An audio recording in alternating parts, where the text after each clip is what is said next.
Oliver, Chair of Global Justice Sheffield.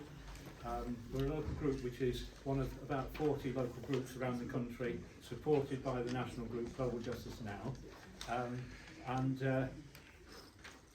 We have a number of campaigns.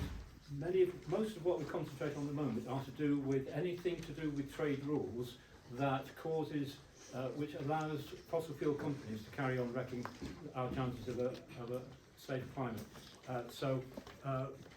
There's a lot of stuff out on the table outside, but just a couple that you'll have seen bobbing well on your chair.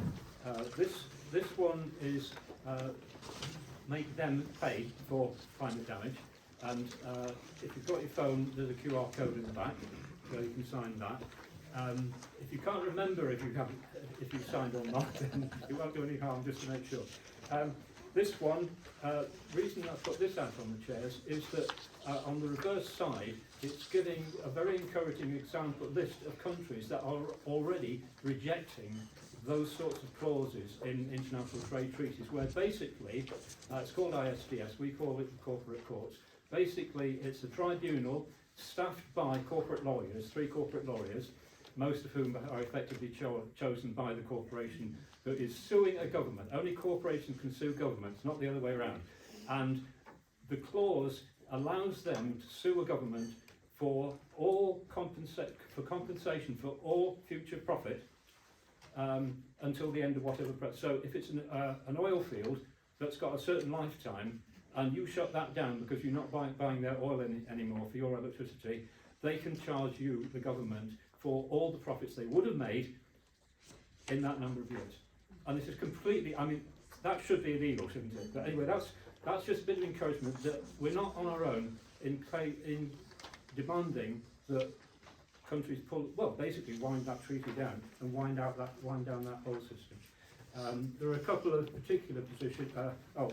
This one that Sara was going around with is actually the same one as on these cards. But we've also got a petition for shutting down the corporate courts that I've just spoken about. There's a special energy charter treaty that is devoted only to allowing fossil fuels to claim damages if you try to use fuel fossil fuels. And also the new Pacific trade treaty that we've just signed up to has got that clause in, which we could withdraw from. We could say we're not going to use that, or we're not going to be sued by that particular clause in the Pacific Treaty we've just signed. Our government is refusing to pull out of it. We are campaigning that they do pull out of it. Okay, so that's what that's about. There's one other thing, that if you are interested in receiving our roughly monthly e-news, which basically is an update on our latest online petitions and advance notice of any activities like tonight, you would have heard about that. You would have heard about tonight if you receive our e-news. We've got a clipboard here which I can pass around perhaps, and many of you will already receive it, but if anybody hasn't and you are interested to keep in touch with anything that happens after tonight or anything else that we do, please sign up for that. Now,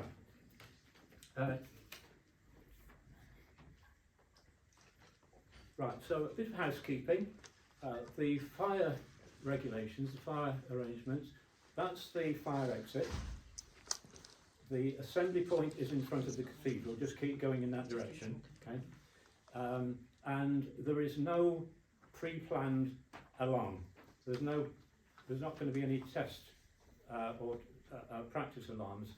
If anything happens, it's real, okay? So, now I'm very pleased to, where's Ben got to? Very pleased to invite Ben to say a little bit about the Festival of Debate, which is a part of. For several years now, we've been very pleased to participate in this. I think it's the biggest political festival in the country. Yeah, grassroots politics. Yeah. So we are really very special in Sheffield to have the Sheffield Festival of Debate. Ben, please give us an introduction to the festival. Yeah, well, just to reiterate, thanks everyone for coming tonight. This really is a tremendous turnout. We run many events over many years now. This is our 8th year doing this festival.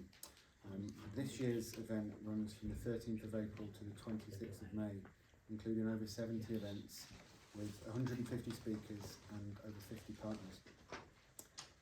The aim of the festival, broadly speaking, is to explore the entangled ecological, economic and political crises that we collectively face.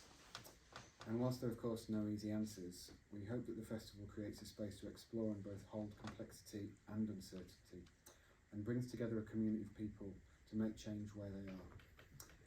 Most of our events are free at the point of access, and where we do need to charge, we aim to keep tickets prices as low as possible. If you would like to make a donation to Festival of Debate, you can do so by visiting our website, festivaldebate.com. There are a few programmes, physical copies of the programmes for the remainder of the festival just situated there on the way out, or again, you can find them on our website, Festival of Debate. I will stop blathering now and hand you back over to Oliver and Sara. Thanks everyone. Thank you, Ben. So, the order of this evening is we're going to run straight through from now to the end. So we've got, I'm going to leave Sara to introduce the speakers and to conduct the proceedings until we've finished the discussion part, which follows later. We have had apologies from 2 of our four speakers, which is simply because either they couldn't, that their connections were either late or cancelled or whatever, and couldn't get in time, or difficulties with childcare and that kind of thing. So there are very genuine reasons why they couldn't come. They wanted to come, and so our apologies to you that we've only got 2 out of the 4, but I'm sure you'll get double the value out of the 2 that we have got tonight. So what we're going to do is start with each of the speakers having 10, maybe 15 minutes now to make a presentation, one after the other. And then we will open that up to question and answer and debate until about 8, about 35 minutes. And after that, at 8:30, we will have parish notices. If you've got an event locally that you want to announce, then I'll invite you to just give the details. And then from 8:30, after final thanks to the speakers, we have got time for about 15 minutes of informal mingling time, okay? And this is sometimes a good chance for you to come up to some of us in the group to find out more about the group, or find out more about the issues that we've talked about, or to tell us about things you want to know, to be aware of, or just network with each other. So about 8:15 for that. From 8:45, we have to start clearing the building because the doors will be locked either side of you at 9 o'clock. So, is that okay? Is there anything that you want to ask before we go ahead? Thank you.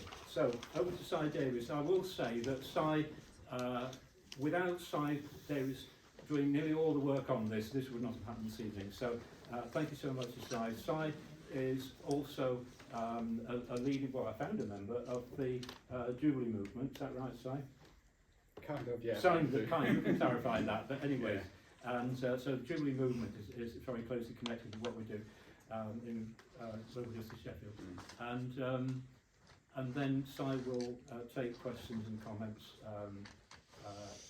as appropriate until about 8:20. So over to Sara with thanks, and I'll retire and leave you in peace. Thank you, Oliver, and thanks Ben for introducing the evening. So yeah, we've lost 2 speakers, but actually that's not as problematic as it sounds. I've got something to read out from one of our speakers, and if people are interested, I will also talk about some of the campaigning work that we've been doing, which might relate to some of the work that she was talking about. And we've also gained Kelechi, who's on the far end of the table here. So I think it's a net win, and that's, well, it's a score draw. So yeah, let's talk about who one of the speakers we've lost. Priya Luka is from Southeast Asia. She's an economist, a radical activist in reparations, is working on a program of trying to influence the World Bank as to how to follow a reparations type approach in their lending. I'm sure it's not fully successful yet, but it would have been interesting to hear from her, and hopefully we get her in Sheffield at some point. She sends her great apologies. It's not just a case of childcare. It's there's personal issues as well involved in that. So that's unfortunate. I will read a message from Clara. Clara Payard is someone who's had over 15 years of experience trying to bring the trade union movement and the climate movement in various shapes and forms together into a space where they're working together. She's worked extensively in unions within museums, trying to introduce defunding of fossil fuel programs from museum activities, things which a lot of climate activists are going into museums to try and shut down Tate or shut oil out of Tate or whatever.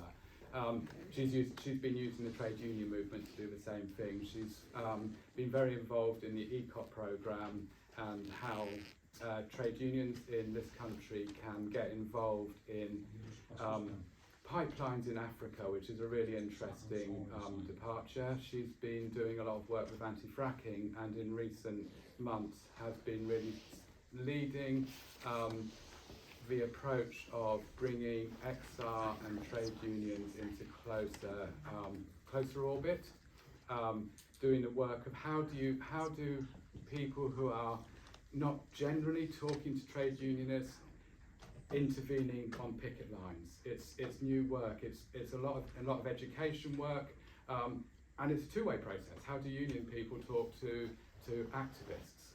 I'll read a short message out from her in a moment. Well then, I'll talk about each of our speakers as we go through. And what we're trying to do with this meeting tonight is look at how do you grow a movement? Okay, and a movement isn't an organisation. It is when you try and bring solidarity across differences together under an attempt to change the situation which we're all experiencing. How do we do that? How do we bring these groups together so that we develop a power? Because ultimately that's what we're confronting. We're confronting the power that is driving the climate catastrophes. What does that solidarity look like? How do you make those meaningful connections? What are our individual objectives and what could be a movement objective and an organisational objective? So we've called it debt justice and climate justice. We've lost our predominant debt justice speaker tonight, but this is a space where all of these issues are relevant. It's multidimensional. So whatever we bring tonight, we bring into that movement building. If we allow the speakers to speak one after the other, if you've got specific questions, try and keep them and ask at the time, just so that we don't lose continuity, and then we'll open up to what I think should be a really good discussion from all the people that I know here and some of the people I don't know. There's a wealth of experience in this room to bring into this discussion. Could I just have the phone, Ben, so I can? I'm videoing with my phone, and I've got a WhatsApp message, so I'm reading off here. So this is from Clara. Now I'm really sorry Clara can't come, and she said that I can say these because this excuse because it's important that it's understood. The bus didn't arrive, and then 2 trains didn't arrive. She has to get home, and she says she has anxiety issues, and it was overwhelming to be in that situation and to think it could happen on her way home. And that's an issue when we've got a public transport system which is so chaotic. It has its impacts. So I'd say that's the reason why Clara isn't here. So she says, hiya. So this is a message to read to people. I'm sorry I wasn't able to attend tonight's fantastic events. A number of train cancellations meant I couldn't be with you. I was going to talk about the importance of linking class struggle and the fight for climate justice. Climate justice is a class issue, both in Global South and the Global North. And I was going to share some of my experience of linking the dots between workers, strikes, and the climate crisis. It is the same forces at play, global corporations and capitalist imperialist exploitation, that causes both the climate crisis and the cost of living crisis. As a trade union member, acted with XR trade unionists, I have been organising climate activists to go and support picket lines of workers striking for better pay, whether they were dockers, oil workers, teachers or health workers. We've been training climate activists to hold conversations on picket lines on how the cost of living crisis and the climate crisis are interrelated. Only by building those alliances can our movement grow. I would have liked to have said much more about this experience and how I'm working with activists in East Africa, for example, to bring trade unions on board with fights like Stop ECOP, the East African crude oil pipeline. As campaigning for alternatives is as important as campaigning against fossil fuels. For countries like Uganda and Tanzania are taking on more debt when they should be receiving climate reparations to build for renewable energy. I send my love, solidarity to all tonight, and have a great event. So that's from Clara, and I'm sure we can pick up a lot of those ideas that she's raised there. And I know there's some people from the trade unions in the room tonight, which is really good. Right, I'm going to move on. See how we go for time. If there is time, I might talk about some other projects, but I'd really like to get the speakers speaking now. So, first of all, I want to introduce Dr. Hawa Yatera. And I'm really glad to have found, actually, this lady over here found Hawa walking past one of our events in Sheffield, and to have met Hawa a few months ago. She runs a non-profit organisation working directly with the most vulnerable communities on the front line of both the social justice and in Sheffield.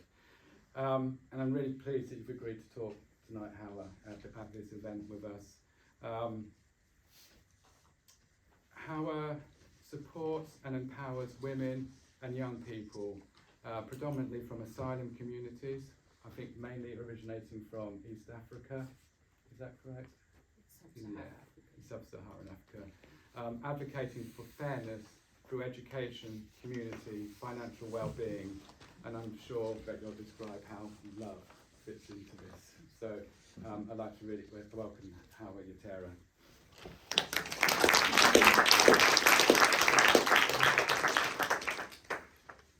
Good evening, everyone. Good evening. And thank you for having me tonight. So as I have been introduced, my name is Hawa, or Dr. Hawa. I'm a PhD doctor and based on public health, community education, and leadership.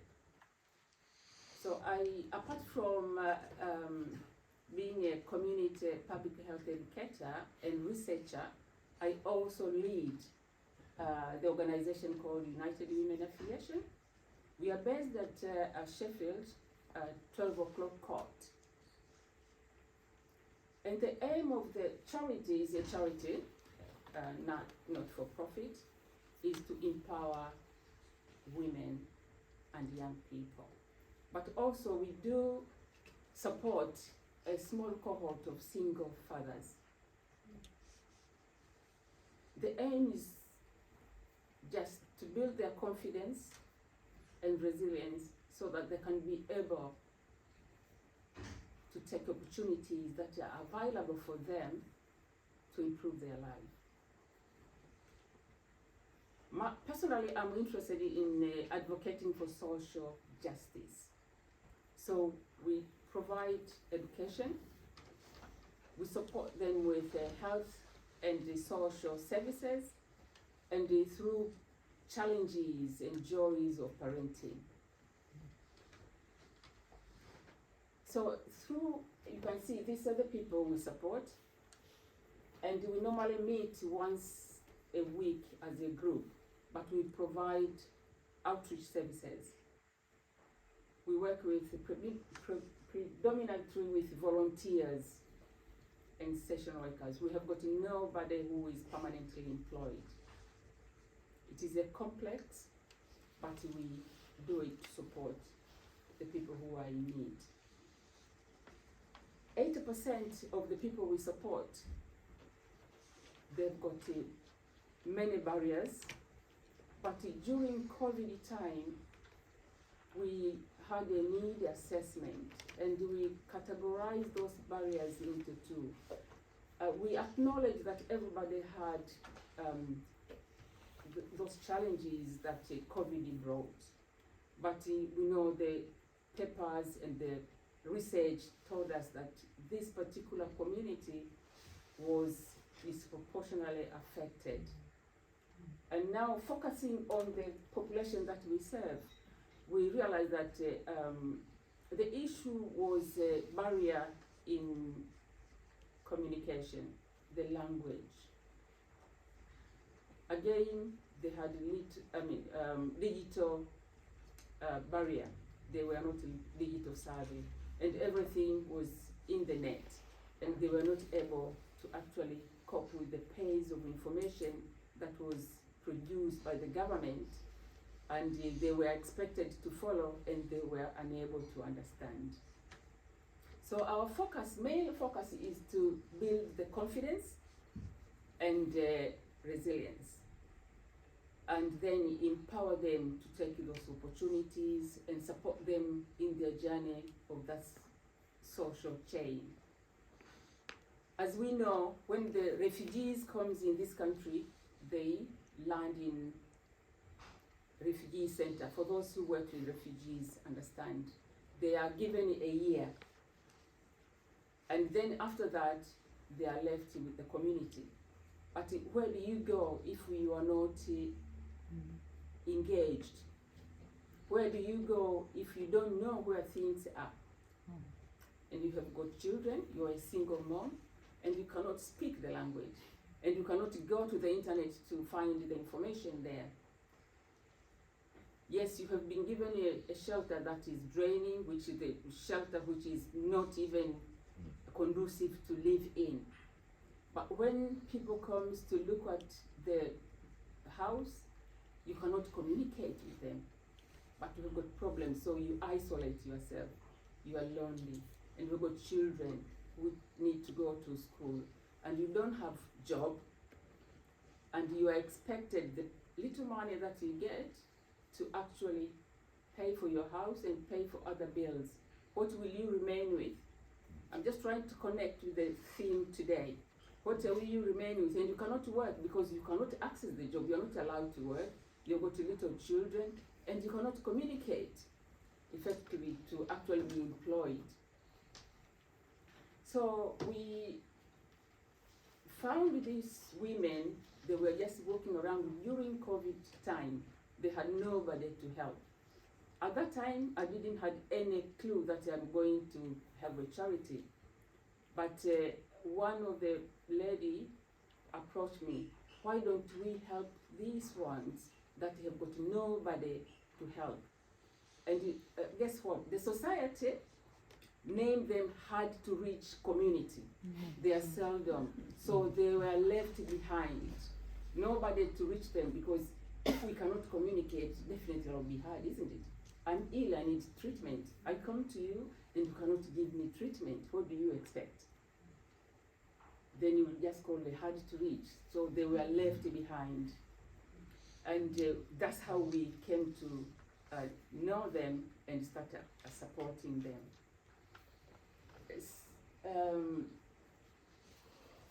How we do support them, we invite different people who are professional from local government and from other sectors to come and give education, give life skills, and access health services, and access the interpreters, perhaps, if there is one.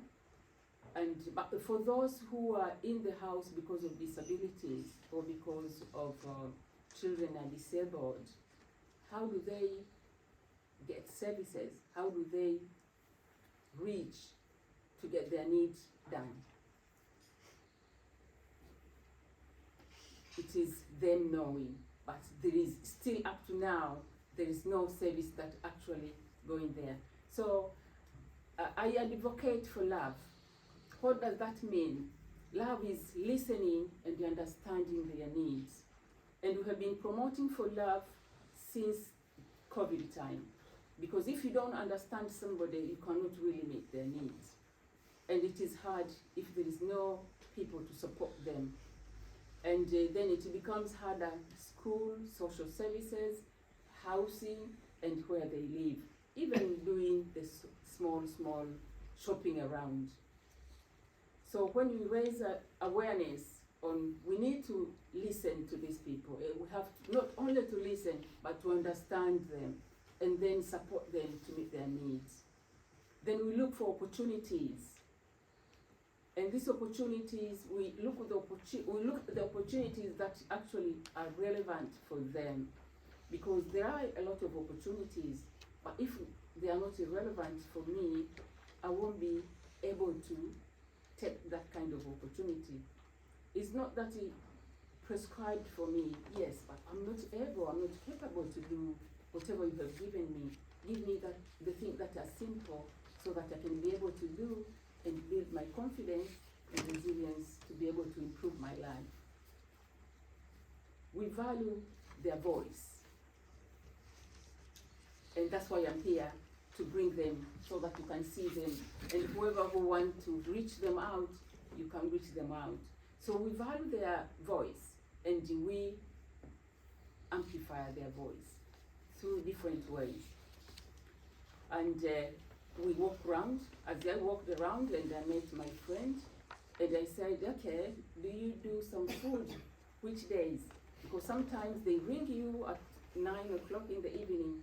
I've not had a meal 3 days. My children are crying. What can I do? And when they go to the food bank, they're told, bring a card. Who referred you to come here? So I don't understand. Where do I go so that I can be referred? They said, then go to your community. So which community do I belong to? That's how they come. We don't advertise. We don't have any Facebook. And we don't have any, because the capacity is not there. So it's a word of mouth. They tell each other, we go and visit, and then we support them that way. So when we listen for their voice and we amplify their voice, we build their confidence and resilience, and we engage them slowly. They come together, they have training, education, and then we empower them that way, and they take the opportunities that are available for them. And that's me.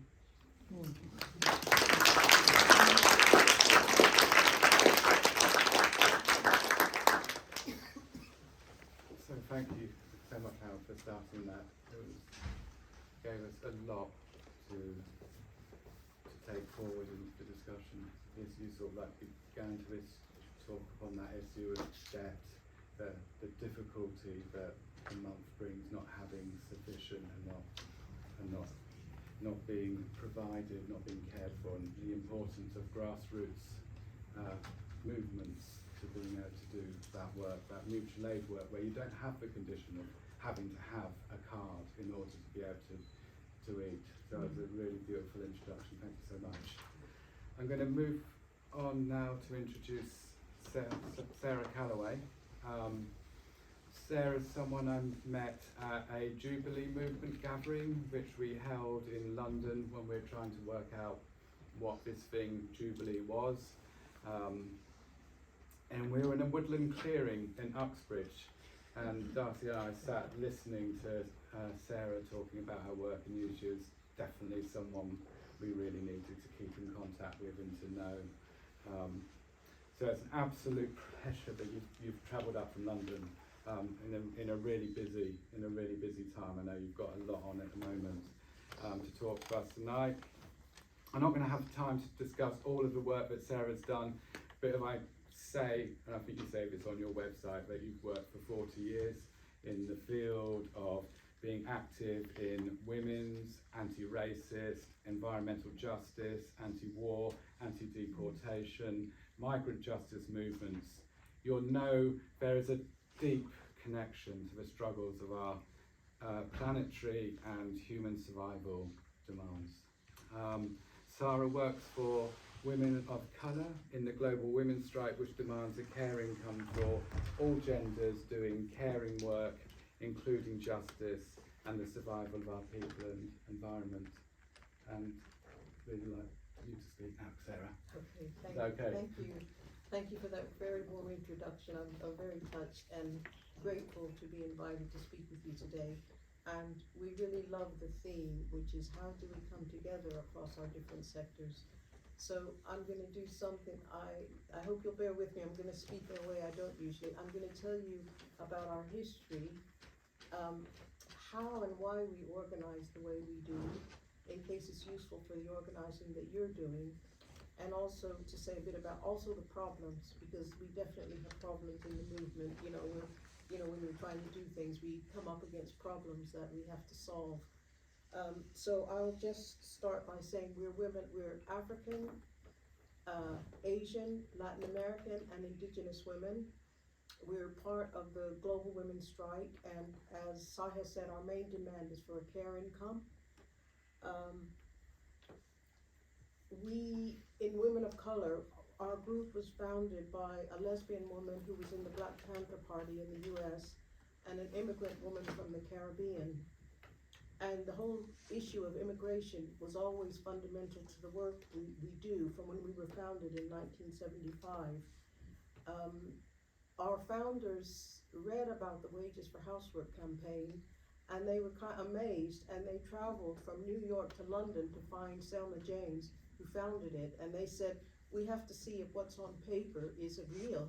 And they were blown away, and they came to London and they founded what was called Black Women for Wages for Housework, but we changed our name in 2000 to Global Women of Color in the Global Women's Strike.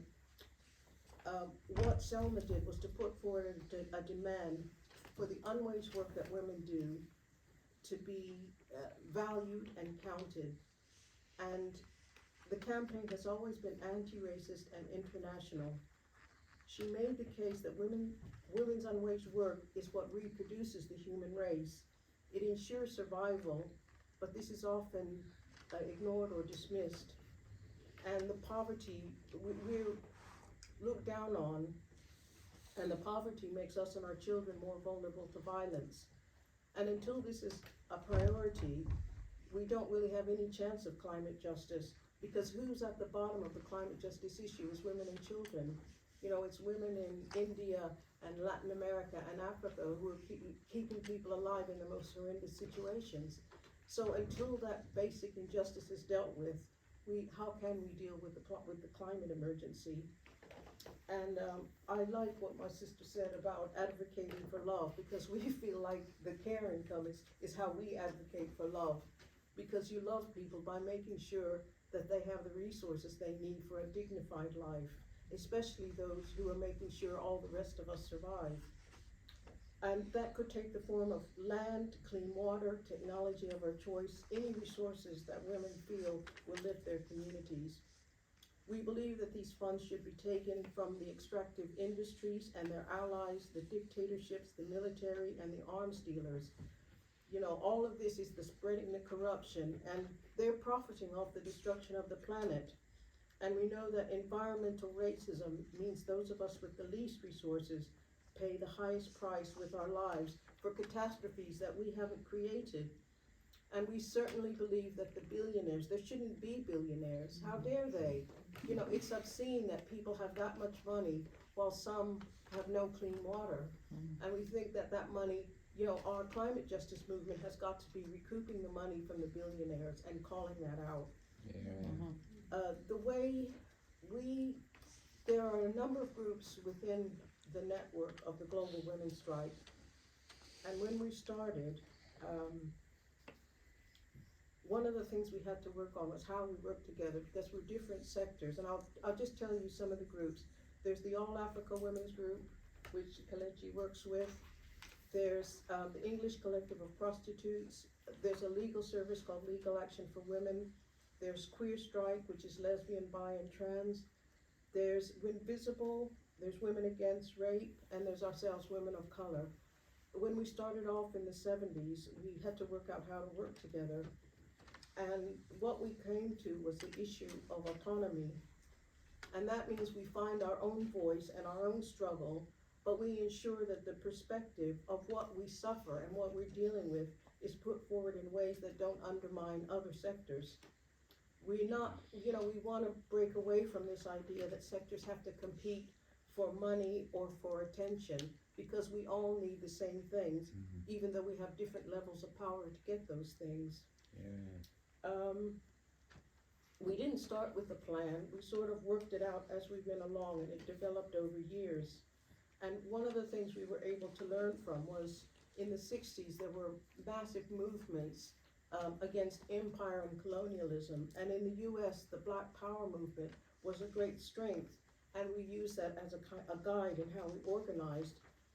And after the Black movement, many others began to organize on a sectoral basis. So you had the women's movement, you had the disability movement, the anti-rape movement, the LGBTQ movement.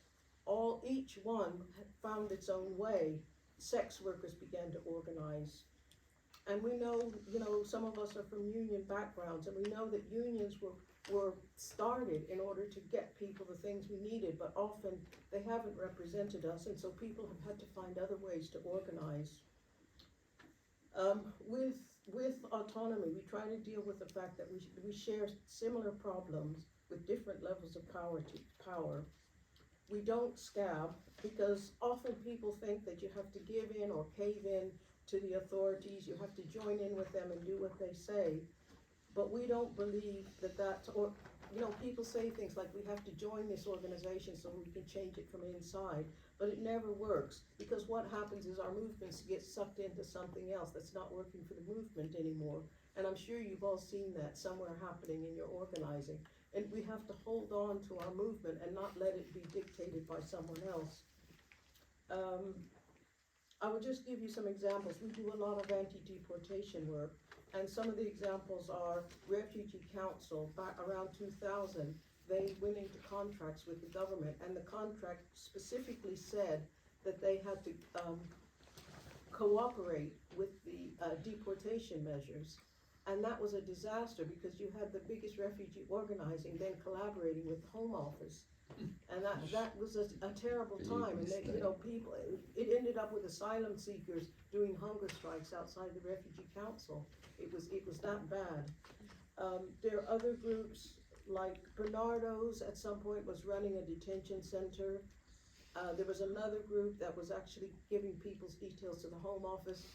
And I think that the taking the funds cannot mean that we end up collaborating with our enemies. And I think that that's something we have to be aware of and speak about.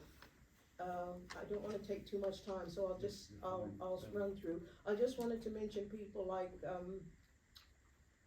Suella Braverman.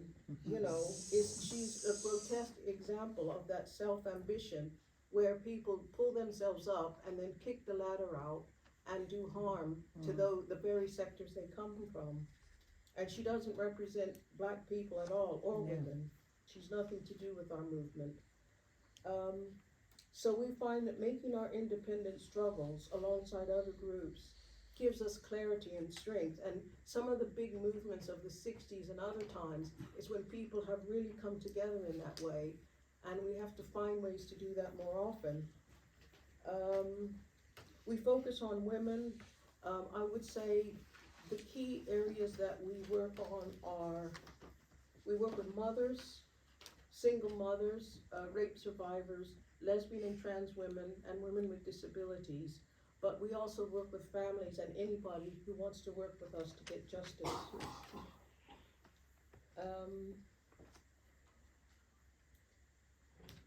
We know that with the climate crisis, is affecting women harder than most others.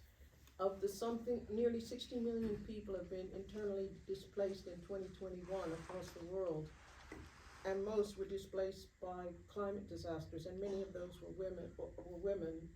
Many are fleeing war and persecution and poverty and starvation. And we know that war is making a way for the multinationals to come in. I just wanted to mention the Black Lives Matter movement, which has made such a big contribution that's uplifted us globally. But we have seen groups, there's a group called Stand Up to Racism, which has been basically colonizing Black Lives Matter groups for their own agenda. And they're really a front for groups that support Israeli state apartheid. And there's no doubt we have to stand with Palestine, and we can't have groups that masquerade as anti-racist while making a way for groups that support an apartheid state. And some of us, we fought against apartheid in South Africa, so we have to fight against it everywhere. And Palestine it's the anti-racist movement of our time, and we can't let it go to the wall, not ever, not by any means. We believe we're in one struggle. We have to fight every form of racism, whether it's the Rohingya people who are hanging by a thread in Bangladesh, or whether it's in Haiti, where people are fighting not only occupation, but intervention and interference by the US and Canada. And tomorrow is a day of action for Haiti, which we're going to be taking part in. And we hope that we can maybe share that information with you as well. We believe that the care income for all genders could lift everybody up. It could help us with survival. It can help defend the environment, because the caring work is the work we do campaigning for justice, for immigrants and asylum seekers. It's anti-racist work, it's raising families, all that work we do, that is caring work. And we think that the money should come to those who do that work. And we want everybody to do it. We want men to do it. We want everybody, because that's how we get a caring society. I'll finish by telling you about Andhra Pradesh. It's a region in India where 700,000 women have got together for collective self-help. They are refusing to use pesticides. They've reclaimed the land, and some part of our network is in India, and a group of us went to India to actually visit the farms and see how we could bring what they're doing back to the UK, but we could tell you more about that. I'm sorry, I've probably run way over time, but thank you again for inviting us, and we want to be in touch with anybody who's working for justice. We want to be in touch with you. We're based at the Crossroads Women's Centre in London, so if you're ever in London, please come and see us. Thanks again.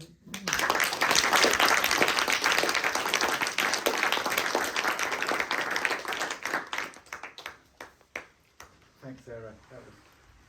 There was so much covered there. I mean, I don't know how you covered so much in the time, in all sorts of areas. I really like the way in which that issue of climate justice is about justice. It has to encompass all forms of justice, and there has to be that redistribution of wealth. It's not just, there shouldn't be billionaires. That wealth needs to be returned from where it's been taken. And even when you're talking about the funding of how do we fund and what does it mean to be funded, it reminds me of a video we were watching very recently, or a talk we were watching very recently with Dean Spade, who's been very influential in the work we're doing on the revolution will not be funded, and how what autonomy and freedom that gives you in your organising. So much there. I want to now introduce our special guest who travelled from Derby today, works with Sara, Kelechi Chioba, is that right? A Nigerian disabled queer woman, a member of Invisible, Women with Visible and Invisible Disabilities, and a member of Women of Colour in the Global Women's Strike. So really pleased you can be here, Kelechi. It's been lovely meeting you in the cafe earlier on. Thank you. Hi everyone. Nice to meet you all. And please time me, because it can go into my head and I can talk over. So time me, I can know when to stop. Thanks for reminding us to time. I know when to stop, trust me.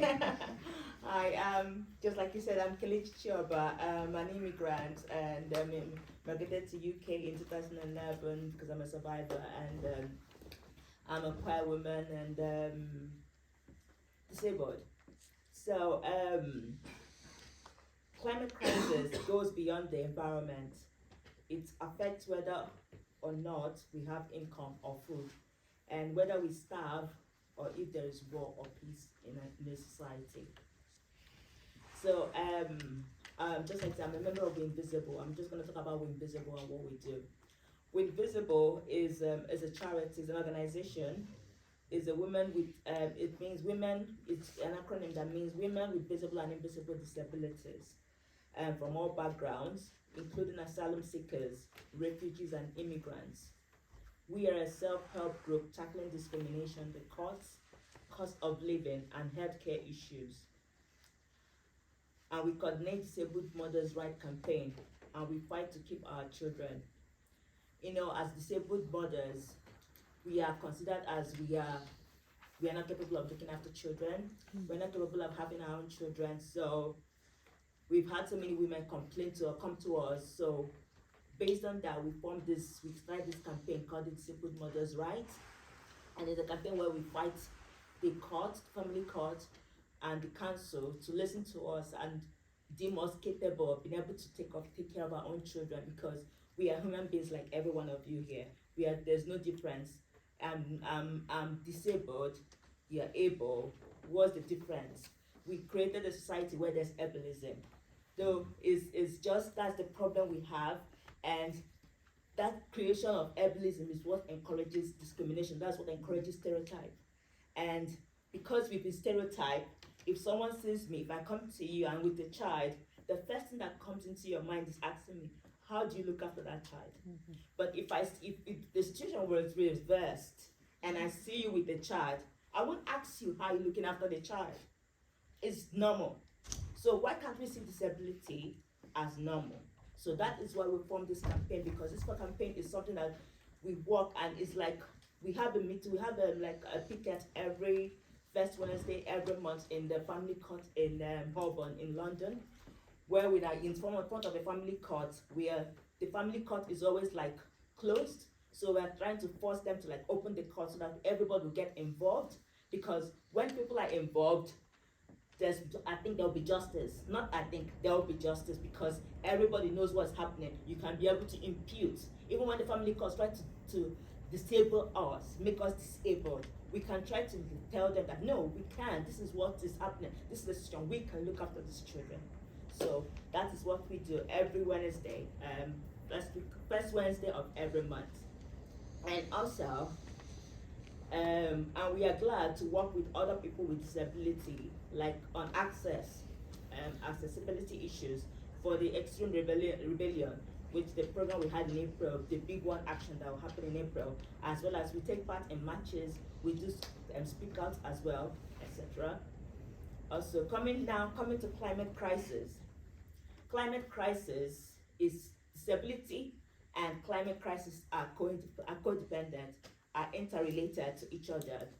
Because just like I said before, that we created a society of ableism, we've made like the society, even when there's a climate crisis, we don't talk about the disabled people. We don't talk about what you hear, like when there was a fight in Katrina, when nobody like talked about what is happening to the disabled people. There's nothing that is being provided, like accessible shelters are not being provided.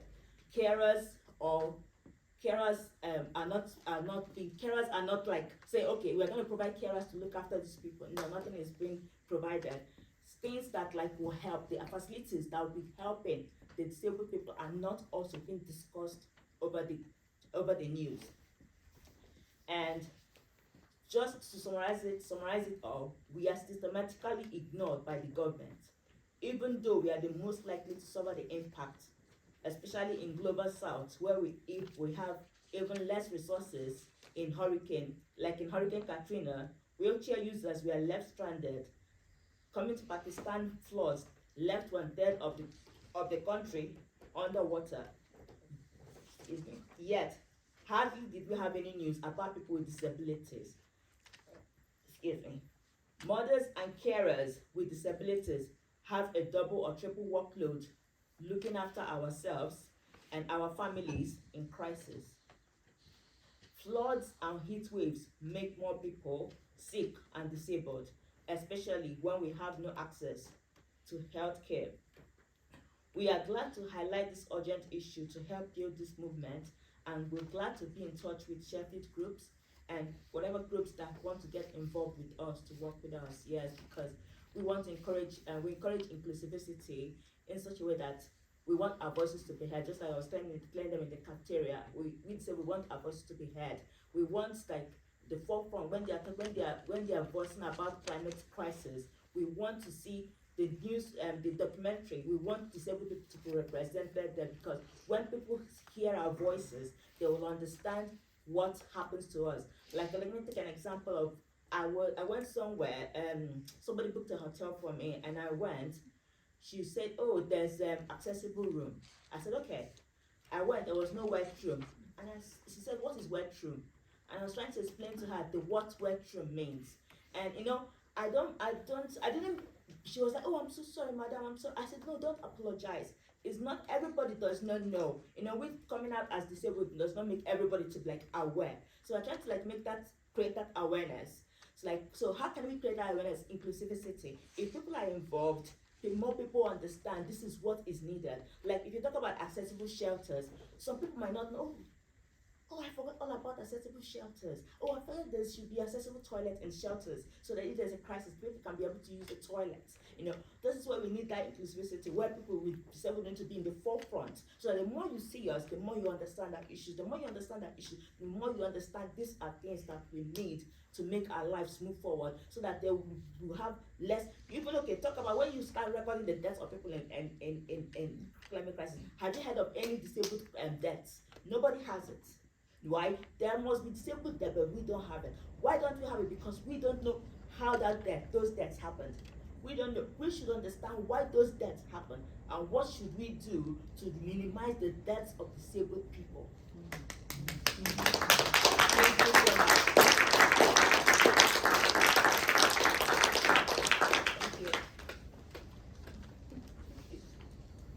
Thank you. Thank you so much. And I think, I mean, one of the issues of ableism within our own movement, within our own activism, within what we're doing, was brought up really clearly with us in trying to do work on the street during the middle of COVID. And what does it mean to feel that you're getting through COVID when some people are not safe? And we had to address those issues, and it's difficult.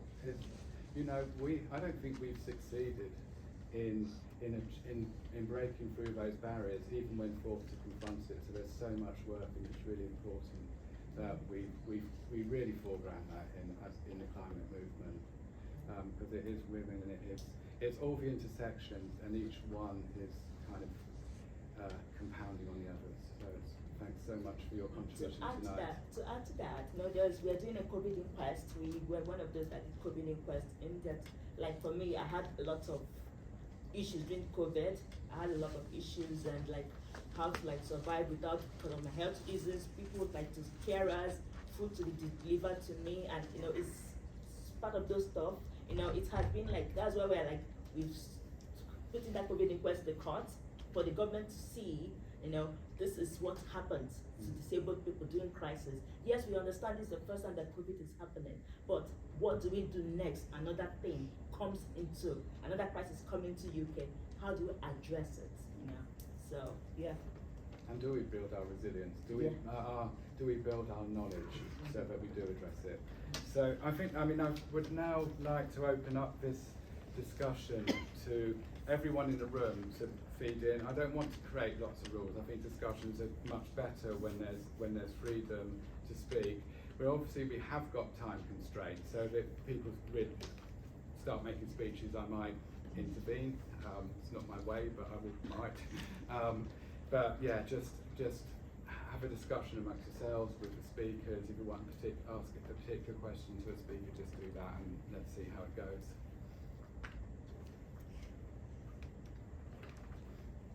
Susie. So it's like a question for those who are in the Please stand up. please, when you're making your question, so that everybody can hear. Yeah. Okay, I'll just speak a little bit louder. I was wondering, like the word strike at the end of the name of your movement. I was wondering exactly what does that mean? Are you perhaps, as well as advocating for wages for housework, saying that if women don't receive that or wages for care, then they should or could harness the sort of the dependence that that people have on women's unpaid work by going on strike and withholding that? Of course, yeah. We in 2000 we formed the Global Women's Strike, and it was like the new millennium. And it's in fact women in Ireland were discussing having a strike, and we said, well, let's make it global. And they said yes. And what we decided that women by strike, we mean women to take action in whatever way we can, because often because we're carers, we can't always just take off work. So women did things like, bang pots and pans, I think one place they put a broom outside the door as a sign of the strike. So the strike took different forms. I think that year 60 countries took part. And so we use the strike in that way. And also we do want it to relate to the struggle of other workers, paid workers, who are often low paid workers, who are often women in low paid jobs. And so that's how we came to the name Global Women's Strike. Does that explain? Yeah. And just so that wages for housework, that's how our demand started. But it's kind of evolved over time. And what happened, someone put us in touch with the Green New Deal for Europe. And we started to work with them, and in their document, they had a care income. And we thought, that's brilliant. But there was no mention of women. So two of our colleagues worked with the Green New Deal and expanded it, and they were very glad. And in it, they also connect it with reparations and what's owed to the Global South.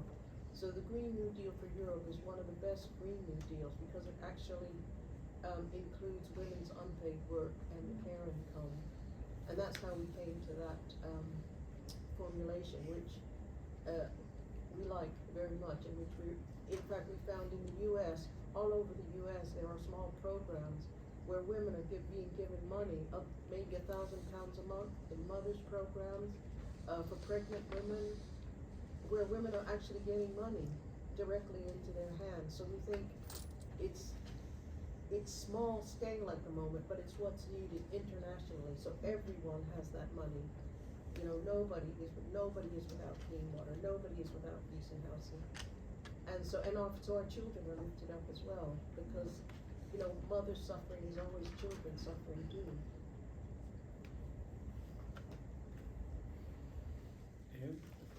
Hi there. I was keen to find out more about your collaboration between groups, and you were saying you kept your own identity and your own voice, and but you didn't go against each other. How did you voice that when you got in contact with other groups? Was it put on paper? Well, it kind of, we didn't have a plan. When the Wages for Housework campaign started in 1972, it was just the Wages for Housework campaign. And I think the first group to join were lesbian women, wrote, because the Wages for Housework campaign had a focus on mothers and immigrant mothers. They wrote and said, can you join? And then it was like working out, how do you work together? On what basis can we be together and not be at each other's throats? And so over time, we worked out this, where you make your own case. Let me just see if I can explain it better. So everyone has a voice. You make your own case for your particular sector, what you need, what you want, what you have to contribute, and at the same time, when you put your demands, you make sure that they don't undermine other people's demands. For example, an example now is that you have some women who call themselves feminists who are attacking trans women. And that's an example of a very dangerous kind of separatism, where you put yourself in competition with another sector. It's like, well, our needs are more than your needs. And that's obviously not true, because trans women suffer terrible violence, murders, poverty, So, you know, this is how from when we started, we felt that we had not to do that. The other thing that we did from the beginning, we were international and anti-racist. And the fact, I think the second or third group to join was the Black women. And we were very lucky because one of our founders had come from the Black Panther Party, and they had really done something important in establishing that Black people have a right to our own voice. Unfortunately, Black women were not well represented in it, but what we were able to bring to that is that we have to have our own autonomy, our own voice as Black women, but we're not going to be in competition with other sectors. We're not going to, for example, if sex workers are being attacked, we as Black women, whether we're sex workers or not, we have to say we're with you. The discrimination you suffer is the same as we suffer. If a woman with a disability is under attack, we have to support women with disabilities, whether or not we have a disability or not. So it's like you do the two things at once. You speak for your sector, but you also defend the other sectors. And I guess the second thing is then there's different levels of power, because some, even amongst people of color, some have more money, some have professional positions, prominent in some way, and then how do you keep that power balance so that the people with more power don't overpower people who are working class, haven't been to university. And it's a constant battle to make sure that the grassroots of your organization has the voice and is in fact leading the way, because in reality, the people, those of us, if you're at the sharp end in any way, who know everything about suffering and experience and that kind of, and fighting it and identifying it. So you need that to be leading your organization. If you're against racism and discrimination, those who suffer it most have to be at the forefront. And the last thing that we try to do is we keep in mind that certain sectors, at some moments, one sector is really a priority, and right now that's refugees and asylum seekers, because the attacks are horrendous. And what they do to asylum seekers, they'll do to the rest of us. And they're saying that millions of people can just die, drown, starve, and we cannot accept that. And in fact, the people who are suffering are our people. So this is a moment where whatever resources we have to put it at the forefront of defending asylum seekers and mobilizing ourselves to prevent this horrendous thing that's coming down on us. You put it so well. Wow. Okay. Wow. Okay. I'm struggling.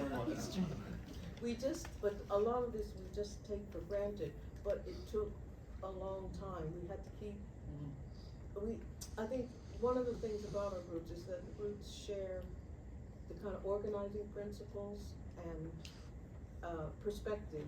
So we always go back, and it's not perfection, so we always go back to those principles and say, are we matching our principles? And if we say yes or no, so we have to change what we're doing. And every time a new group is joined, we've had to rethink everything. And I remember when WinVisible joined, it was really an education, because you learned a whole set of things about discrimination, and it deepened your understanding of racism, because you saw other people's racism in a new light. And yeah, that's how we tried to do it. This is quite a broad question, but thank you for all of your talks. But obviously, we kind of said all of these problems are growing issues. We've got all of these different fights for justice, and with the climate crisis, those issues are worsening for all of these causes, all of these issues. You mentioned Palestine. Thank you for raising Palestine and talking about it as apartheid. We have to normalise that language.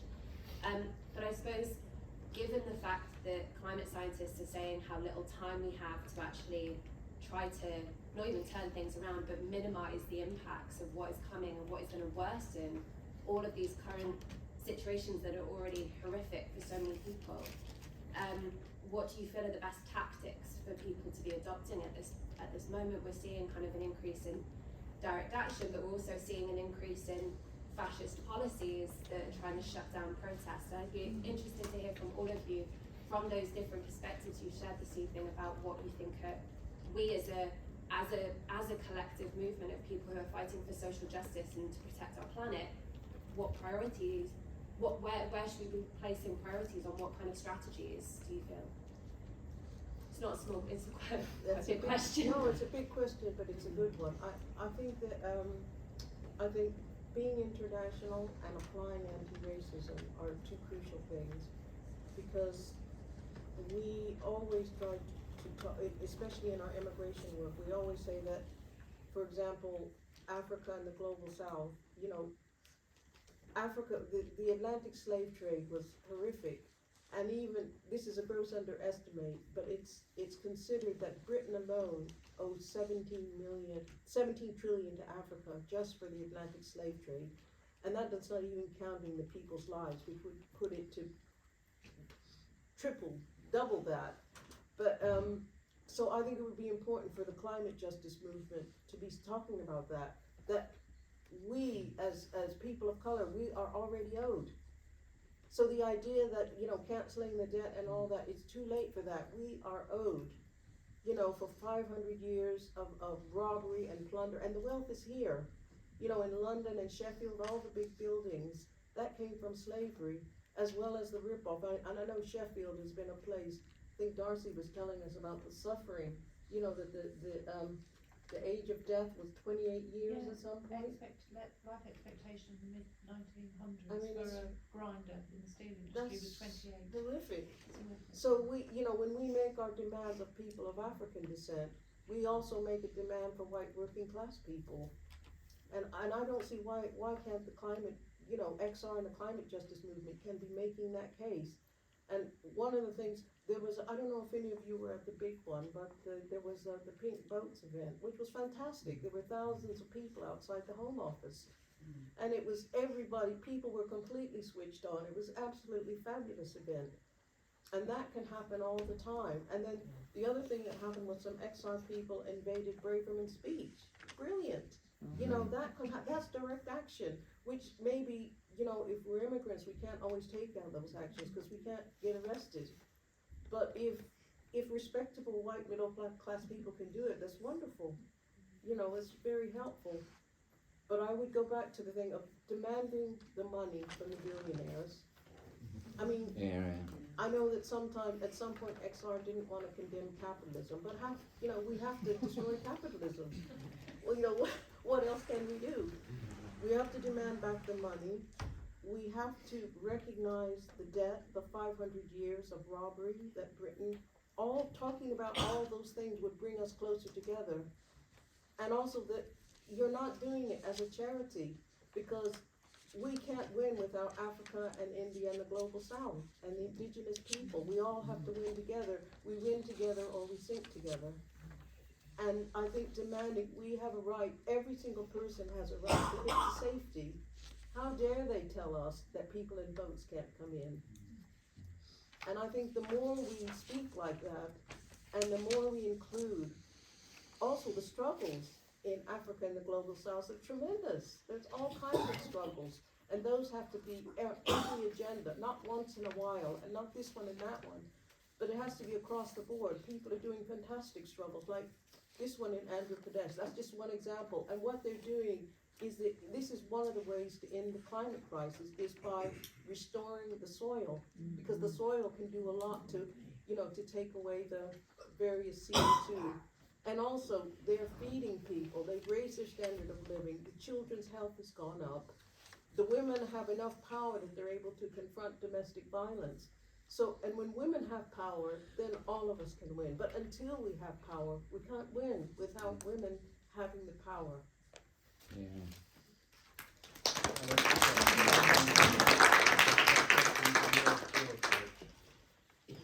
you like to add something into that question?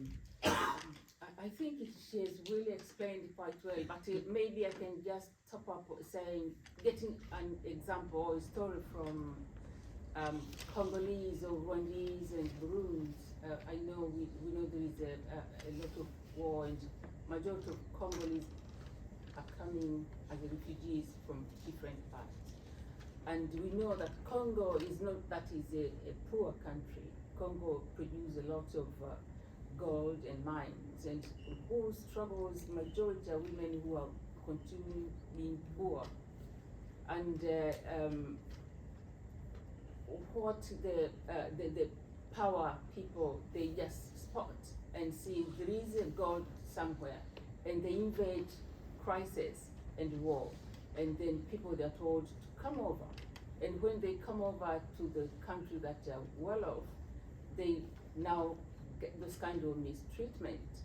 And the mistreatment, we call it a social chain that bring that refugee or asylum seeker from one point to another. There is a lot of gaps. And those gaps, we call it, that's a power dynamic that are operating in the upper phase. Then those refugees are emptied to the community. They're given money for what they call it crediting or supporting benefits, whatever. And the money doesn't go to their hands. So I'm just relating to the local community. So the money they're given 800, but the 800 goes to the housing rent, goes to the utility and to the power. And this particular woman remains £20 that they get for child benefit. If they've got 2 children, then it is £20 per week. So you can imagine how can you survive with £40 per week with 4 children? That's so true. That's another question. Thank you. No, that's crucial, because that's something that can be campaigned on. The fact that women are destitute, mothers who are destitute and living on this absolute, nobody can live on that money. And then you're vulnerable to exploitation because you have no way to protect yourself. Often, that is a crucial point. And on top of that, these lenders take advantage of them because you cannot understand what the contract means. You take a contract from this EE or EDP or British Gas example, and they know exactly that you have got a contract, you have got a contract gas or whatever, but somebody else comes again to give you another contract. They say this is a cheaper contract, so they double you. Because you don't understand the system, you end up with 2 contracts and you have to pay them. You have got no money, don't work. It's only that money that you receive as a benefit, and you cannot defend yourself because you don't know how to raise your voice. You can just imagine there's a lot to be done there. Thank you. Dick. It's really, really impressive panel, and well done to everyone that's done it. But following from Sarah's point, I think what your approach of getting chunks of people with different emphases working together, I think that's what we all have to do. I'm a member of 2 organisations. One's Palestine Solidarity, and I just did a list of all the little groups, the academics, this group, a group linked to the Trades Council fighting for making Sheffield an anti-apartheid zone, 2 groups of students and so on, and makes up 8. We have had links with Sisters for Kashmir and had a joint demonstration. So that's complicated. At the other extreme is a newer organisation, which I happen to think is important. It's Sheffield Stop the War Coalition. Completely newer, rawer. We have a minuscule organisation, handful of core structure, and we've got a strategy because sadly, I think we do have to build the anti-war movement because frankly, what's happening in the South China Seas and Taiwan should terrify. Anyway, it should terrify here. But the notion, all of those, I don't know how many organisations are here. 20, 30, I suspect a hell of a lot. They've all got different agendas, but we're all here together because we recognise that there's enough that we're in common. Every single one of those organisations and every organisation I have ever heard of goes through troughs and triumphs. The problem we face is that we need to be in touch with each other when there's a peak of activity. There are certain specific times we have to get together. So 50 years Chile anniversary had a meeting back and is still having events. Yesterday, it's not yesterday, this weekend, 75 years of apartheid, since the Nakba and the establishment of an apartheid. Sorry, stop the war. We've got another event. We have 2 events. We leaflet the streets. The question was, how do we build? I do think you have to get onto the streets. You will meet people. You will meet, you only need 4 or 5 people. Hopefully we'll have more this weekend, as a hint. But you know, that's what we have to do. It's the constant meeting each other, learning what your top priorities are when they're coming up beforehand, and doing small things to help each other, and preferably bigger things as time goes on.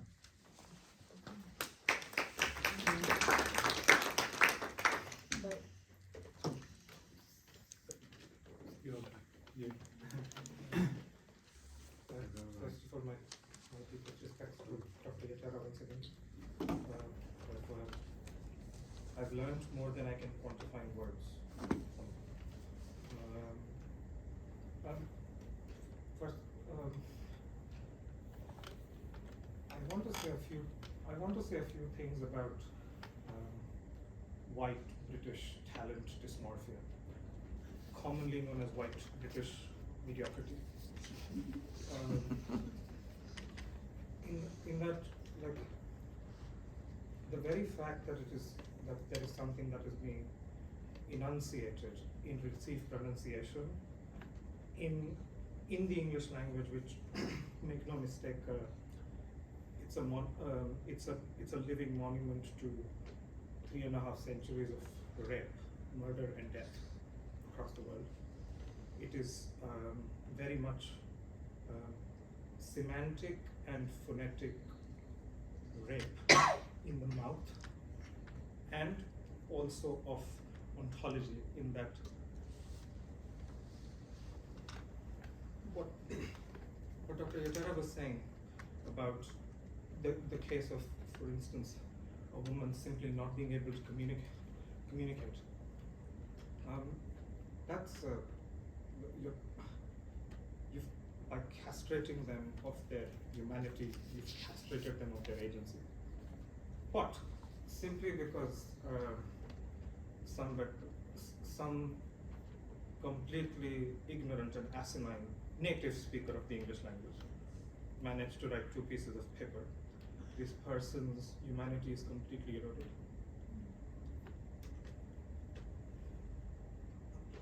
Like, to me, it's like,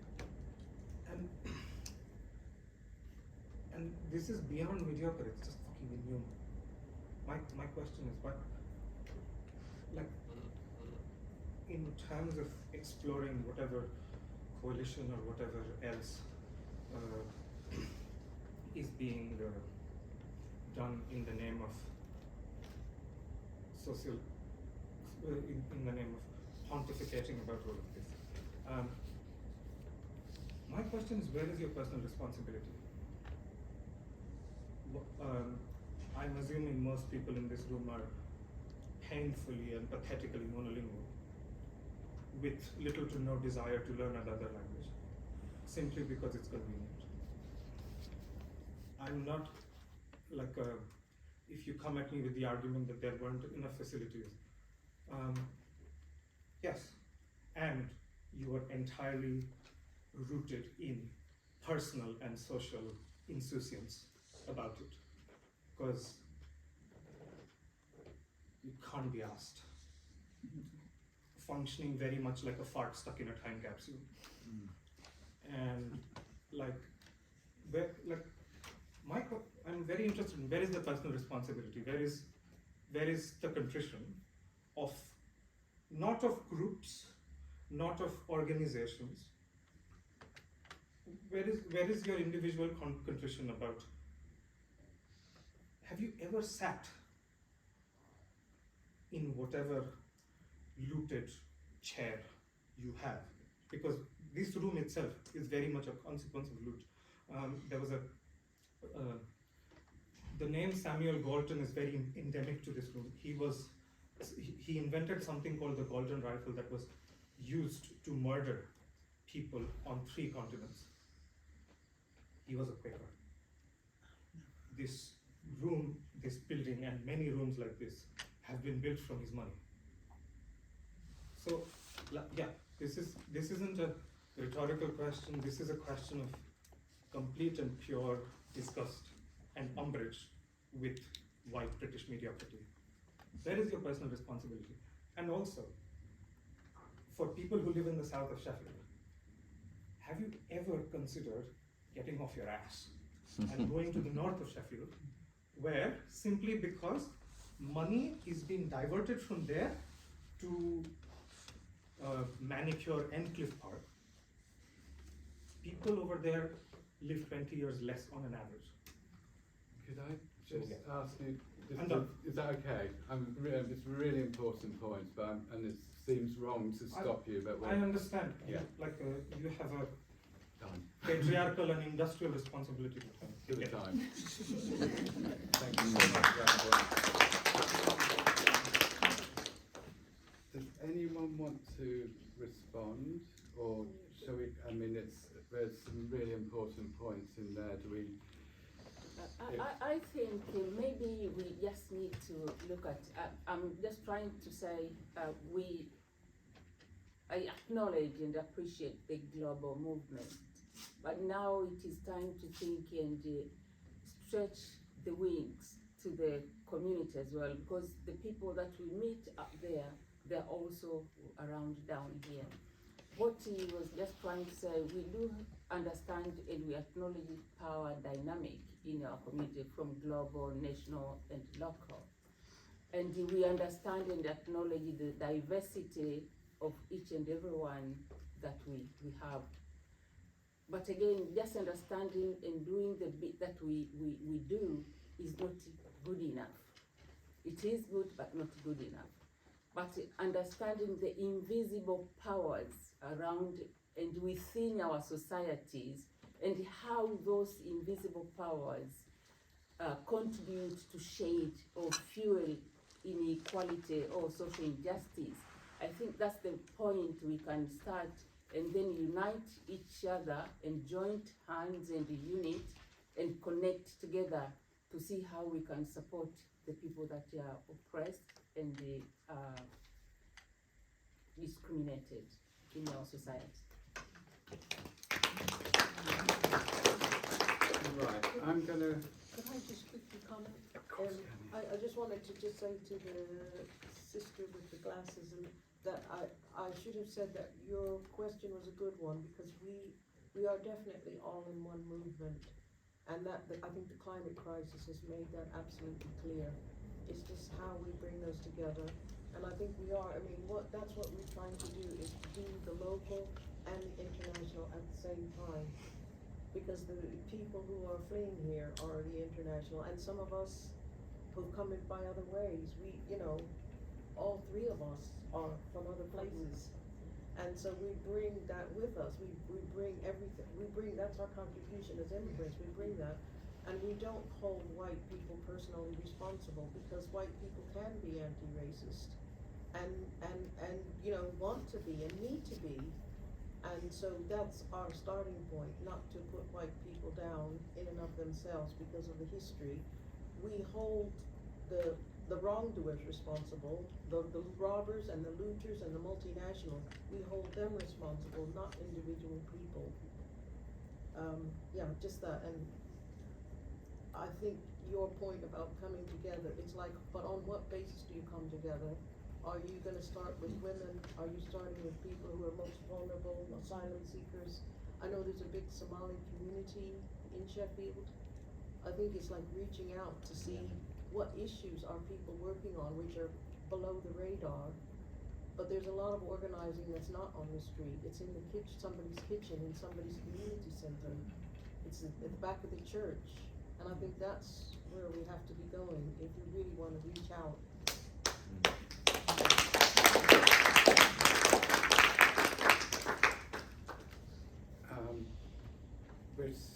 of, well, I mean, we have got 15 minutes, Oliver.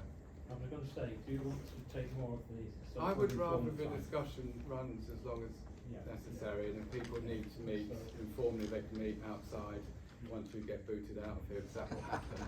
I'll wind it in about 10 minutes. Yes. So I'm going to take this lady here, and then I'm going to take Sally behind. I just wanted to personally thank you for talking about disability rights kind of within the climate movement, because I was bedbound for a couple of years, and before that I did try and interact with climate events, and I just found it to be obscenely inaccessible, and I've just not found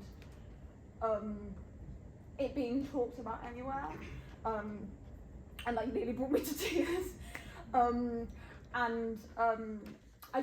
think most people just have absolutely no idea the effect that ableism has, and especially within our movements, and how quickly the environmental movement has gone into eugenics, as we talk about overpopulation, which is normally put on people who are not white. We don't blame white people. It's a myth. And also how quickly we start saying, putting disabled people's needs after the climate crisis, saying, for example, the whole attack on plastic straws, and then suddenly people saying, well, we need to save the animals, and we need to, and it's just completely disregarding the fact that people need them to live. And yeah, I guess my question was is there anything, that any experiences of ableism just within your activism that you think would be helpful for other people to know? Because I just feel like people are incredibly clueless. Thank you so much. It's been me too. It was strange to me, when people never talk about disability and climate justice, and I was quiet for so many years, no, I never talked about it. But after some time, I was no, this is happening. This is something we need to after the COVID. That's when I got interested in climate justice, and I was this is when we need to do something about climate justice. And just to answer the question, for us in the world, disability is seen as a medical model, which is you're disabled, yes, go to the hospital, go and get treatment.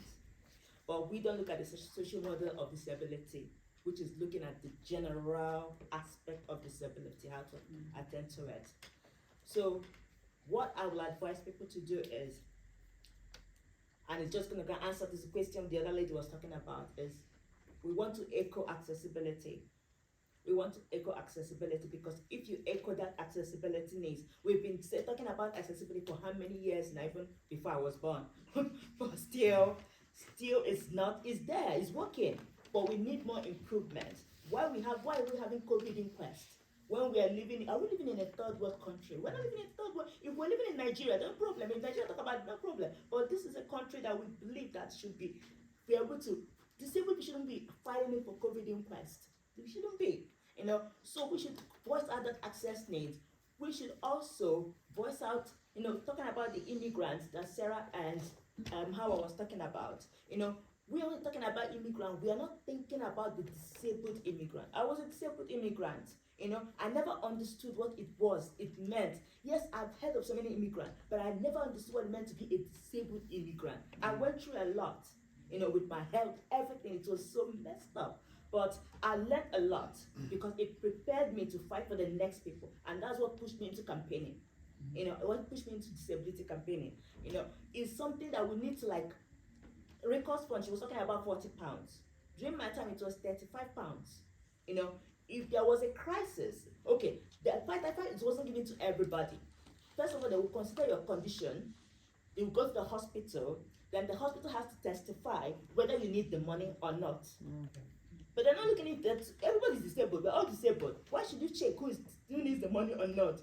You can't differentiate. There are two different disabilities. There are different needs. They don't look at that. So when we are fighting for abolishing no recourse to public fund. Because if you abolish, if you're choosing to reach disabled people to give money, you're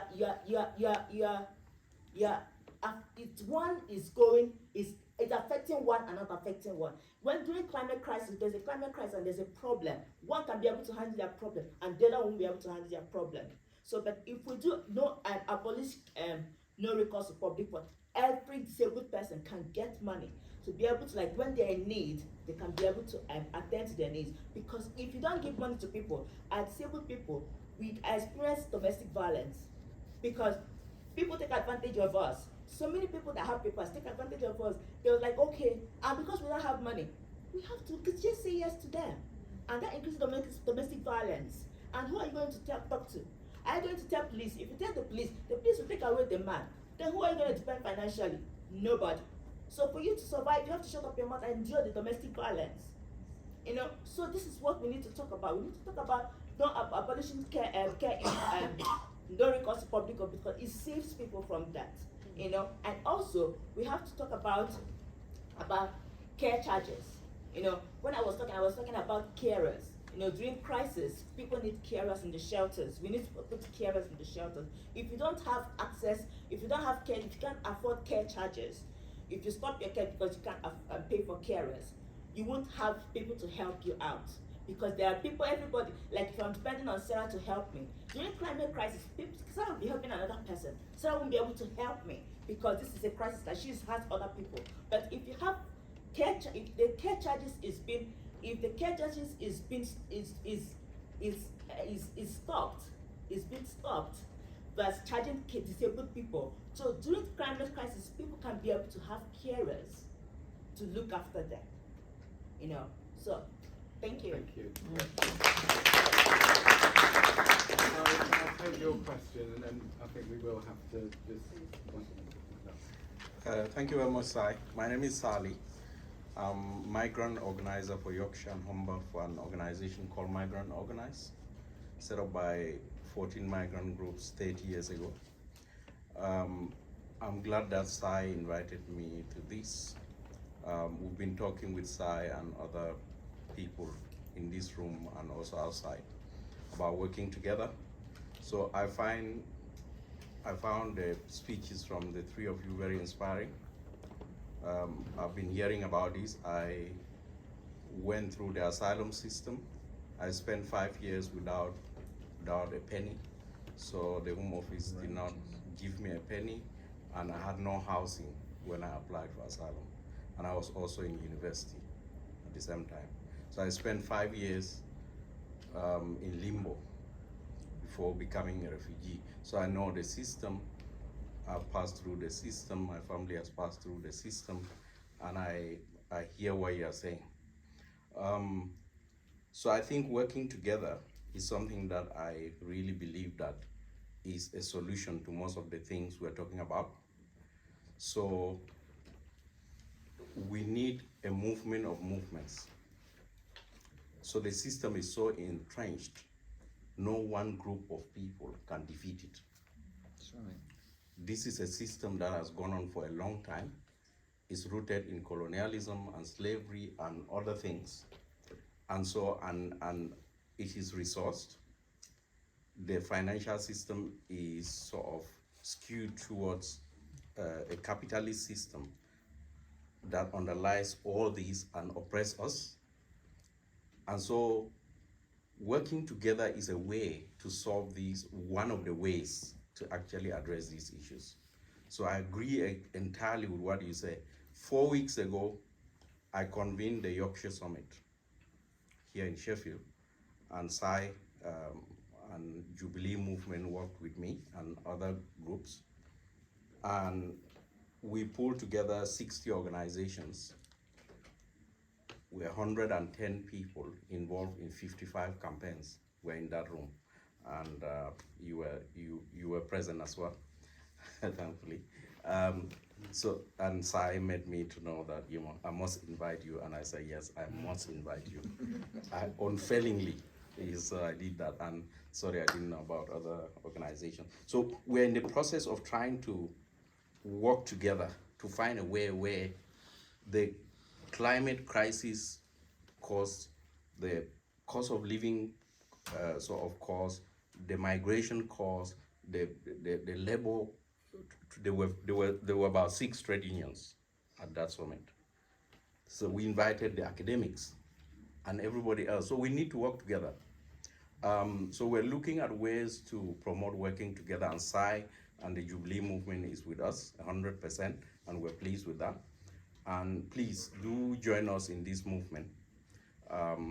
We're working on a grassroots movement called Solidarity Knows No Borders. And my problem is that we create borders between us while trying to to abolish borders between nations. So the idea is to abolish all the borders between us as groups, as individuals, as people of different sort of backgrounds. And when we demolish all these borders, then we have more power. Because like we're now fragmented. So that's what we're trying to do. Sorry, Sai, for the long speech. I didn't mean to make a long speech. Yeah,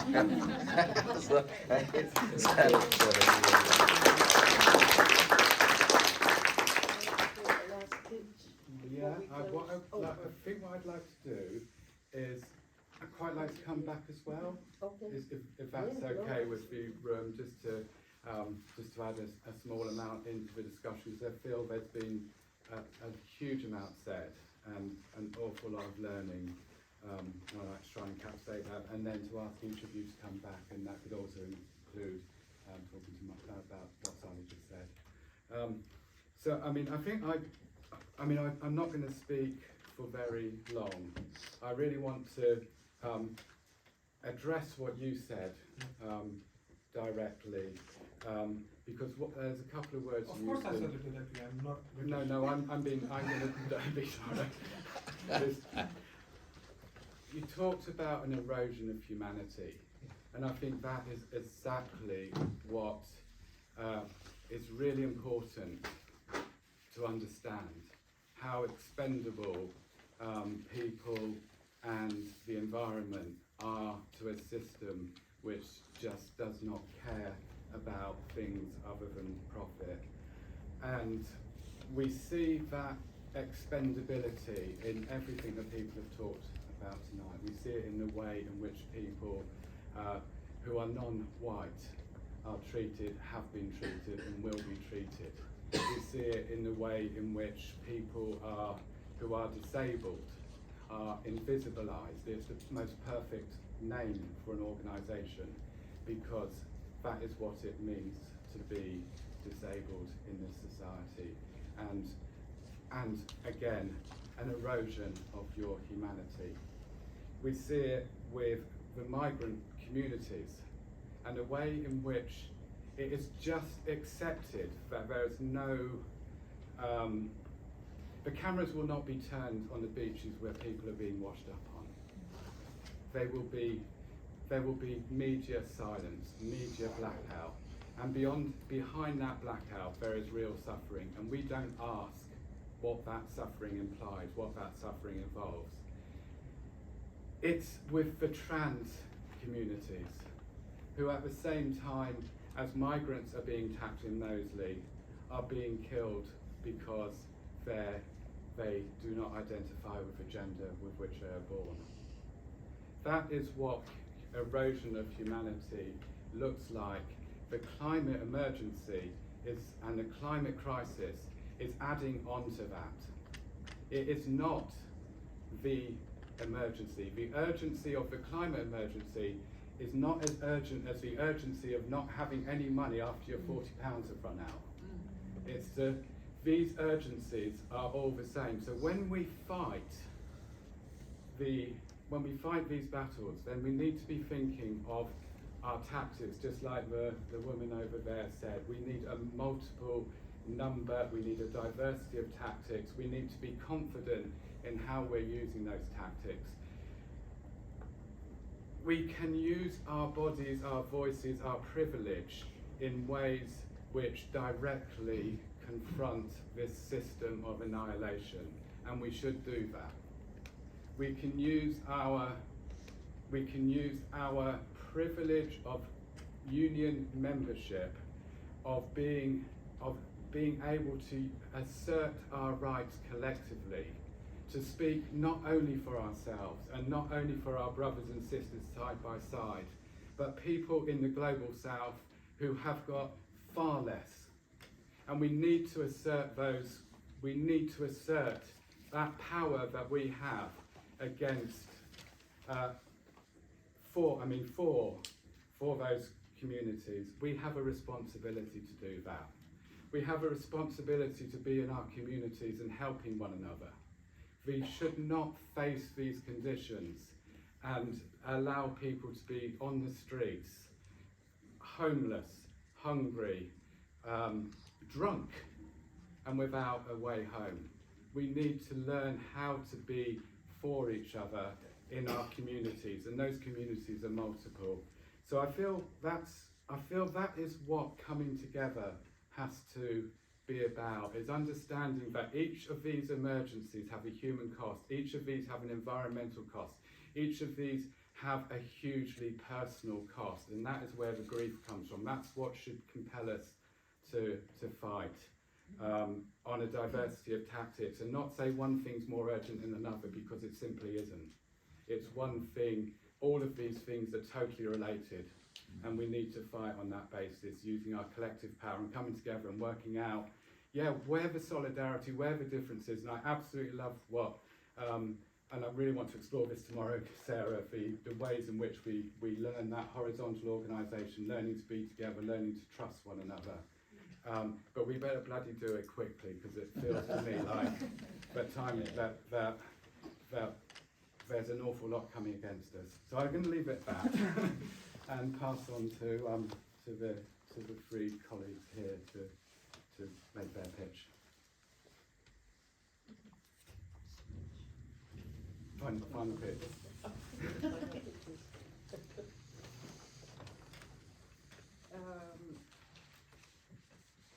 I believe, as you have said, unity is power, and connecting each other to bring that power that will help everybody to join together.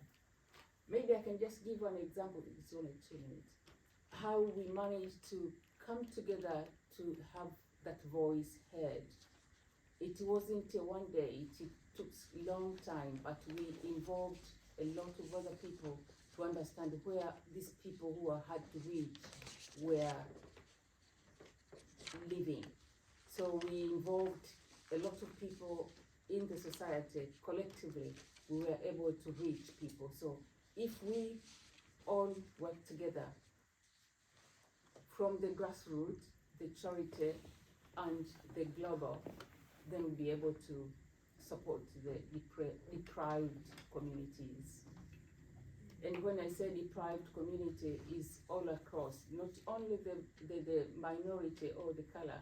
Yes, I deal with women originated basically from sub-Saharan Africa, and they were merged in one group, yet their needs are not really met. But again, there are men who are single fathers crying and dying by themselves. Nobody is talking about them. But not only those, there are those who came here to work in the health industry. They've been here for long, worked for 10 years or 15 years, but they are old now. And maybe the children, they all move away. They continue working at the age of 65, and they're found died in the house without any support. We also need collectively to work. They're all human beings, they're not dogs, they're just decayed, and the number are increasing day by day, but nobody actually is talking about those. They're also human beings. So having this movement, we can actually explore, and collectively we may support the people that are really not supported.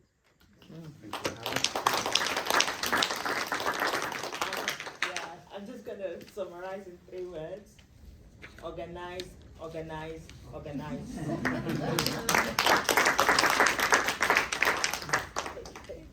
try to do mine in 1 minute.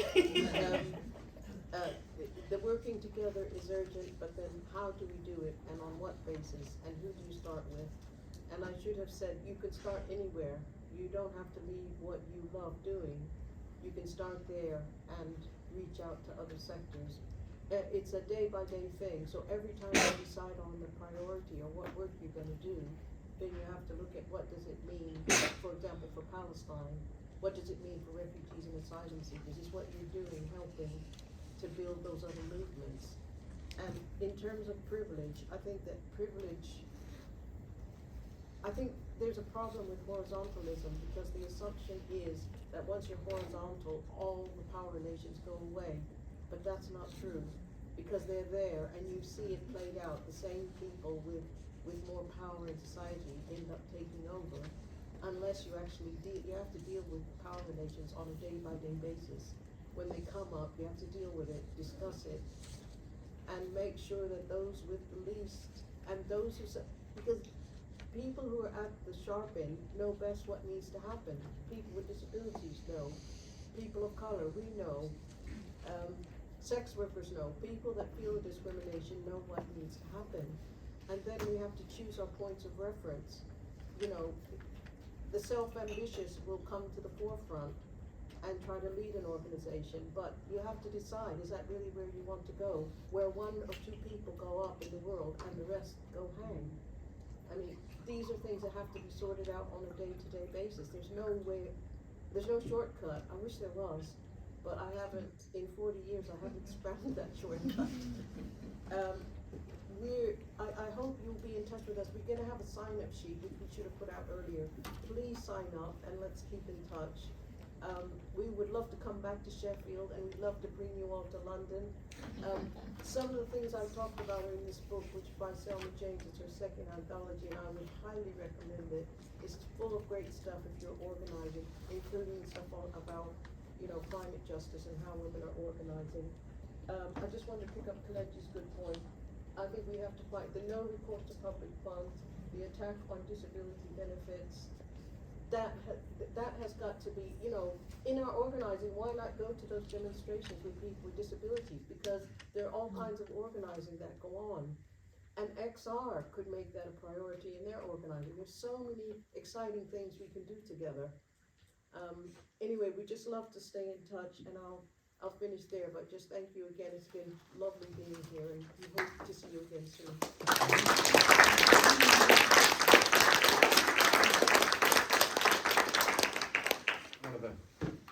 That's wonderful. That's very right. And one thing that's come out of this is, for me, more of a new perspective on working together on global issues, which is this meeting, this event today was to bring people together from different movements. But what's come across from all the contributions and then from the floor is everything is connected already at the personal level and the family level, and sometimes at the community level. Those connections are already there. And so rather than the different campaigns trying to make connections with grassroots families and everyday lives, really we want to be empowering the people that already understand all these connections to organise, what was the word, on the level with each other. I've just come from on Monday. I went to a Friend of the Earth meeting called Councils Can. It was about what councils have got to do to achieve net zero. The whole meeting was about, this is what certain councils have done. Why aren't you doing it? Okay, and I think all these examples of good practice, we need to support each other in getting those known, so that encourages other people to make their own connections in their own communities, in their own families.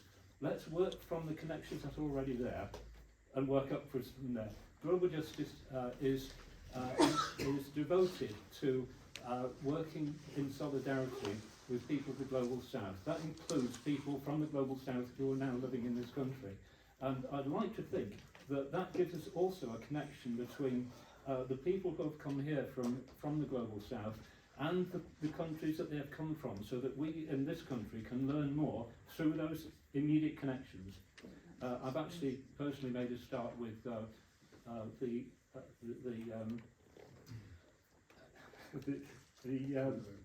anyway, one of the Congo, thank you. My head's so full. With some people in the Congo community who maintain connections in their own country. So this has been a wonderful energy around these ideas. Let us not throw this away now. Please do keep in touch. If you are organising any events of your own, with any sort of connection with this, make sure that each of our organisations can broadcast that for you. And also, if you would like to keep in touch with us, I remind you that we do put out an e-news roughly once a month. And we're always interested in promoting any sort of campaign, any sort of event which had any sort of connection with what we talked about this evening.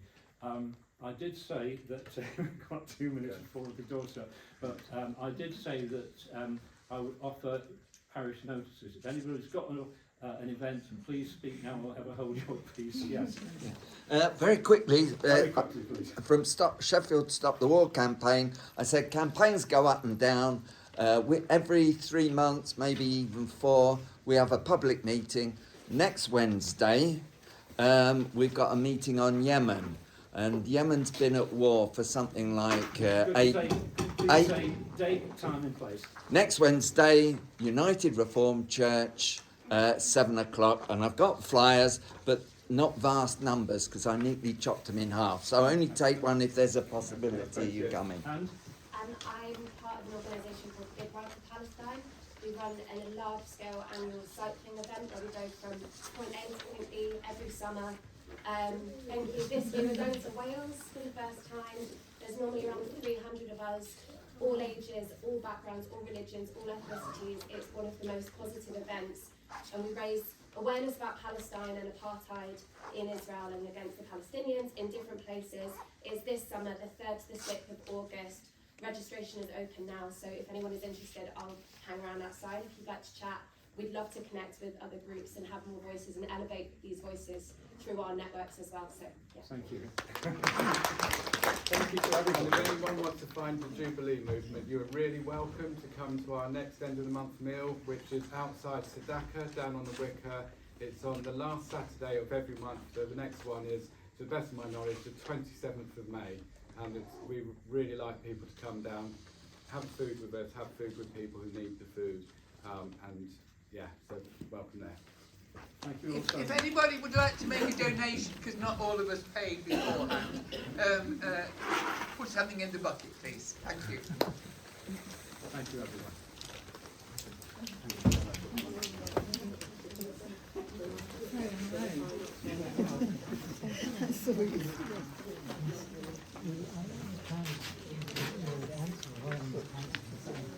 Sorry? Oh, well, we don't have a channel. Yeah. What they ought to do is, sorry, I'm solidarity with I'm walking. It is a bit like Enterprise. Oh, have you? Oh, fantastic. I'll see you soon anyway. What we used to do is go from next week. What date is it next week? Is that Friday? Yes, it is a Friday. It is. I'm actually away. Someone's phone is dead. I think I got a bit lost. You expect people to be less more responsible. I'm a big believer in responsibility. I think Mike is you send me stuff. But certainly publicise your. That would be great. How long is your how long do it take to do the cycling? 3.5 days. Right. Yeah.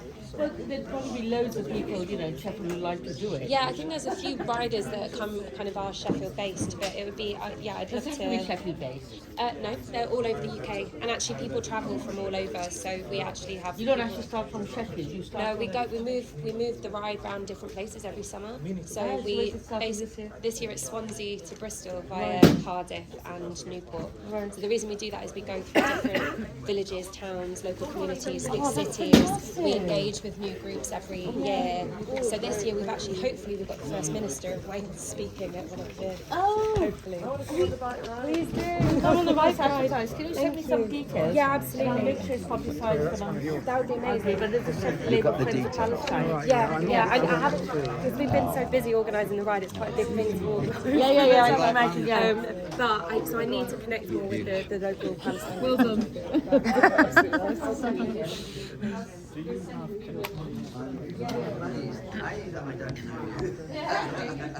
I was going to travel for 2 years and then I was I wonder if it's recorded at all. It says low battery on it. I don't know what comes off and what stays on there or what. Does top bits come off? Does this top bit come off?